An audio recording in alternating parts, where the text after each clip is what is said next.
Halo, selamat malam Bapak Ibu. Perkenalkan nama saya Kurnia Faris Nenggolan. Saya adalah guru IPS di SMP Negeri 1 Lumbanjulu, Kabupaten Toba, Provinsi Sumatera Utara. Kali ini saya ingin berbagi tentang aplikasi Quizzes ya. Bagaimana sih Quizzes ini memberikan dampak terhadap guru, baik baik kepada guru ataupun kepada siswa ya. Tentunya apakah Bapak Ibu sebelumnya sudah kenal dengan Quizzes ya? Oke, baik. Jadi saya terangkan bahwasanya Quizzes itu merupakan sebuah aplikasi belajar ya yang memberikan manfaat kepada siswa dan guru khususnya dalam bidang asesmen ya, dalam bidang penilaian. Hal ini sudah saya perhatikan sendiri sangat membantu ya Bapak Ibu. Jadi Quizzes ini siswa itu bisa belajar sambil bermain game tanpa disadari mereka itu ternyata sedang belajar. Cuman caranya saja seperti bermain game. Baik Bapak Ibu, eh, apabila sebelumnya belum memiliki akun Quizzes ya, kita akan membuat akun Quizzes terlebih dahulu ya. Caranya kita pergi kepada quizzes.com, nanti tampilannya akan seperti ini. Kemudian kita akan melakukan pendaftaran ya Bapak Ibu. Bagi yang belum, kita melakukan pendaftaran. Kemudian kita memilih continue with Google. Saya sarankan kita Bapak Ibu sekalian bisa menggunakan akun belajar ID-nya saja ya. Karena ada begitu banyak benefit menggunakan akun belajar ID ini. Pemerintah sudah memberikan khusus ya, kemudahan khusus bagi pengguna belajar ID. Nah, nantinya setelah Bapak Ibu daftar, tampilan khususnya akan seperti ini ya Bapak Ibu, ada banyak sekali dan tampilannya ini sangat menarik. Nah, saya ingin menerangkan berbagai menu-menu yang ada di sebelah kiri ini. Yang pertama di sini ada menu cari, ya tentunya ini adalah berandanya. Misalnya saya ingin mencari topik tentang interaksi sosial kelas 7. Nah, tinggal saya klikkan saja di sini dan kemudian saya searching. Bapak Ibu di sini akan hadir ya, muncul kuisis-kuisis yang berhubungan dengan topik tersebut. Nah, ini bisa kita mainkan atau bisa kita simpan, tinggal bagaimana kita menyikapinya ya Bapak Ibu. Misalnya kalau kita mainkan tinggal klik mainkan, mainkan sekarang. Nah, nanti setelah dimainkan sekarang, maka akan muncul modenya seperti ini. Ada mode klasik, penguasaan, kecepatan guru, ujian.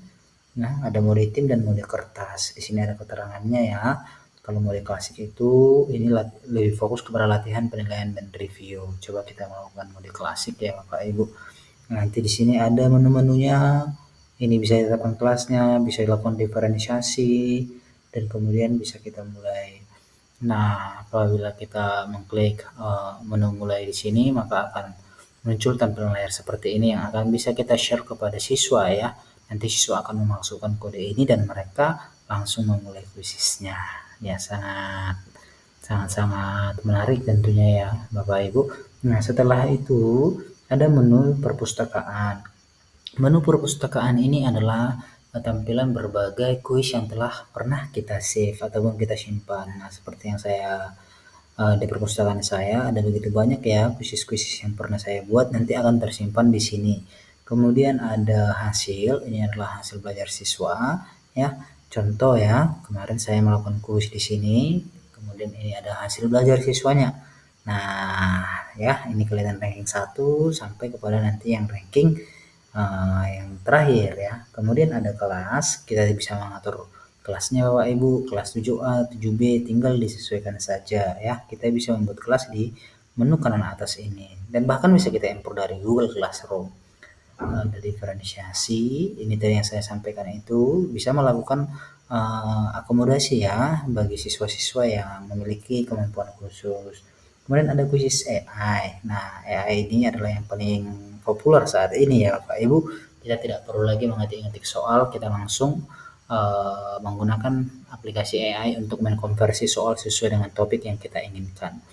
Nah, contohnya di sini ya, ada yang baru untuk guru, kita jelajahi perangkat AI.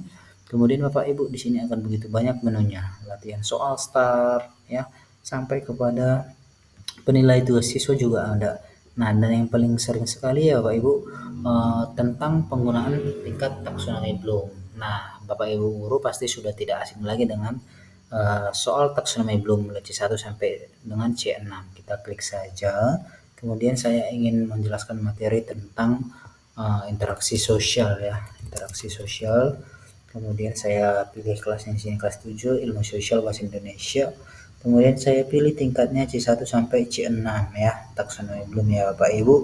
Nah, kemudian kita klik menu menghasilkan, maka secara otomatis sistem ini akan melakukan spesifikasi terhadap materinya. Kemudian kita pilih spesifikasi materinya, kemudian kita lanjutkan di sini.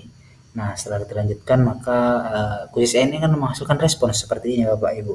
Ada kuis interaksi sosial mulai dari question number one sampai kepada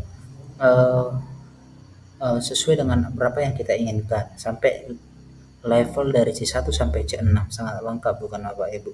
Contoh ya, ini level 1 remember ya. Coba kita baca soalnya. Apa yang dimaksud dengan komunikasi antar budaya? Nah, di sini dia langsung berikan jawabannya B ya, kemudian tentukan levelnya. Itu untuk C1, ini C2, ini C3 sampai kepada C6 ya, sangat lengkap Bapak Ibu. Nah, setelah soalnya ada, kita bisa ekspor ini ke PDF, ke Word, atau ke ekspor ke kuis untuk kemudian kita tugaskan kepada siswa ya. Bisa kita tugaskan untuk PR-nya atau bisa kita tugaskan langsung untuk kita kuiskan langsung ya setelah usai pembelajaran. Nah, dari sini kita bisa melihat Bapak Ibu bahwasanya soal-soalnya itu tadi ya mungkin bisa kita perbaiki juga atau kita sesuaikan. Nah, ini yang hasil kita ekspor tadi ya, sudah lengkap dengan jawabannya. Kemudian kita simpan di sini. Nah, kita buat namanya kuis interaksi sosial, mata pelajarannya ilmu sosial, kita pilih tadi kelas 7, lalu kita buat sesuaikan bahasanya dengan bahasa Indonesia, kita simpan. Nah, dan secara otomatis Bapak Ibu topik tentang materi interaksi sosial tadi sudah jadi dan levelnya sudah lengkap, tinggal kita mainkan sekarang kepada siswa, tinggal kita mainkan ya. Setelah kita mainkan bisa kita simpan, nanti tersimpan di menu perpustakaan ya. Nah, setelah itu Bapak Ibu saya ingin menjelaskan tentang apa saja yang bisa dibuat dari aplikasi Quizizz ini. Bisa berupa penilaian, presentasi, video, analisis, dan flashcard ya. Nah, untuk penilaian ini sendiri Bapak Ibu ada begitu banyak ya yang bisa kita buat. Bisa kita import dari formulir Google spreadsheet, atau kita bisa dengan AI, atau kita buat dari awal. Nah, ini ada begitu banyak jenis tipe soal Quizizz, mulai dari pilihan ganda, isian singkat, jawaban gambar, video, survei, esai, jawaban audio, awan kata, menjodohkan, diseret dan dilepas, penanda, mengkategorikan, menyusun ulang, drop down, gambar berlabel, dan khusus untuk matematika ada respon matematika dan grafik matematika. Nah, contoh kita mulai dari pilihan ganda ya Bapak Ibu. Kita ingin menyusun soal dari berbagai ragam jenis tipe soal Quizizz. Nah, contoh ya, kita buat pertanyaannya ya. Siapakah nama Presiden RI Indonesia yang pertama? Nah, kita buat optionnya di sini Bapak Ibu. Misalnya option A itu kita tuliskan adalah Insinyur Soekarno. Yang kedua B.J. Habibie. Yang ketiga Abdurrahman Wahid. Dan yang keempat misalnya kita buat di sini SBY. Nah, kita langsung memilih Bapak Ibu ya, menentukan, kita tandai jawaban yang benar. Setelah itu kita save question. Nah, sudah jadi satu soal Bapak Ibu dalam bentuk pilihan ganda. Kemudian kan ini masih kurang ya soalnya, kita tambahkan soal, kita pilih misalnya mengenai isian singkat. Nah, di isian singkat ini kita misalnya menulis tanggal berapakah kemerdekaan Republik Indonesia. Tinggal kita ketik jawabannya di sini Bapak Ibu. 17 Agustus 1945. Kemudian kita save questionnya di sini ya. Nah, setelah kita simpan pertanyaannya, maka otomatis jumlah soal yang kita buat itu nanti sudah menjadi 2 seperti ini ya Bapak Ibu. Nah, ada 2. Bisa kita tambahkan lagi ya sesuai dengan kita. Kemudian kita simpan. Kita buat judul kuisnya latihan sejarah misalnya ya. Kemudian mata pelajarannya itu tentang ilmu sosial, kelasnya kelas 7. Kalau setuju, kita sesuaikan bahasanya, bahasa Indonesia, kemudian kita simpan. Ya, kita simpan dan secara otomatis sistemnya itu akan menyimpan soal yang kita buat tadi ya. Tadi ada dua jenis dan itu kan ada banyak jenisnya ya Bapak Ibu, tinggal kita sesuaikan saja. Nah, ini bisa kita review. Kita review ya, kita coba untuk menjawab bagaimana sih tampilannya, apakah sudah sesuai atau belum ya. Bagaimana kira-kira nanti tampilan dari kuis ini ketika diberikan kepada siswa. Nah, kita perhatiin juga sebagai siswa, kita bergabung ya, kita joinin, bergabung, kemudian masuk ke dalam tahap pengerjaan soal yang telah kita buat tadi. Nah, dalam hal ini contoh ya nomor 1.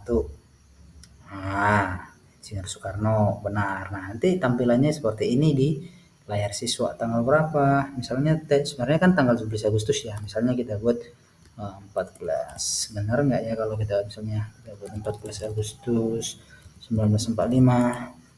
1945. Nah, salah ya. Dia akan menunjukkan jawaban yang salah dan menunjukkan jawaban yang benar. Kemudian selesai dan muncullah peringkatnya. Seperti itu ya Bapak Ibu. Jadi sangat membantu bukan?